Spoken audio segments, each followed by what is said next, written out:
यह है बर्लिन में रिहाइश पजीर गायर खानदान। हफ्ते की एक आम सी सुबह है। मम्मी पापा नाश्ते की टेबल तैयार कर रही हैं, जबकि उनके 2 बेटे और उनकी एक कजन स्मार्टफोन्स में डूबे हुए हैं। 9 साल की उम्र से ही इन बच्चों के पास अपना अपना स्मार्टफोन है। ऐसा महसूस होता है कि बच्चों पर हमारा कंट्रोल कुछ कम हो रहा है।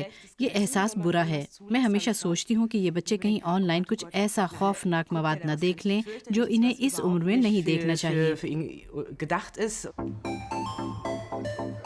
ऑस्कर, माटेल्डा और गुस्ताव सबसे ज्यादा व्हाट्सएप जैसी मैसेंजर सर्विस इस्तेमाल करते हैं।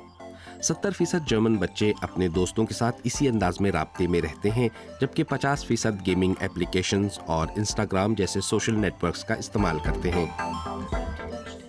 ज्यादातर बच्चों के पास स्मार्टफोन होता है। एक टच के जरिए आप मालूम कर सकते हैं कि लोग क्या कर रहे हैं। हमारी क्लास का एक ऑनलाइन चैट ग्रुप है जिसमें पूरी क्लास के बच्चे शामिल हैं। इस ग्रुप में बच्चे बहुत कुछ लिखते हैं। कभी कभी गुस्सा भी आता है क्योंकि ये सिलसिला रात भर चलता रहता है। उम्र 9 बरस हो या 12, लेकिन इस घर का एक उसूल है कि कोई भी अपना स्मार्टफोन खाने की टेबल पर नहीं लाएगा। बाकी सब चीजों पर समझौता हो सकता है। हर दिन बच्चे सौदेबाजी करते हैं कि वो कितनी देर स्मार्टफोन इस्तेमाल कर सकते हैं। ये बच्चों को ऑप्शन देने की बात है, जैसा कि बाहर जाना या खेलना कूदना।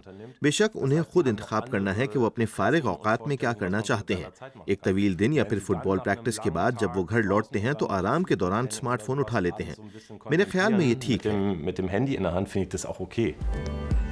अक्सर वालिदैन को फिक्र होती है कि अगर बच्चे डिजिटल मीडिया का ज्यादा इस्तेमाल करेंगे तो उनकी पढ़ाई मुतासिर होगी।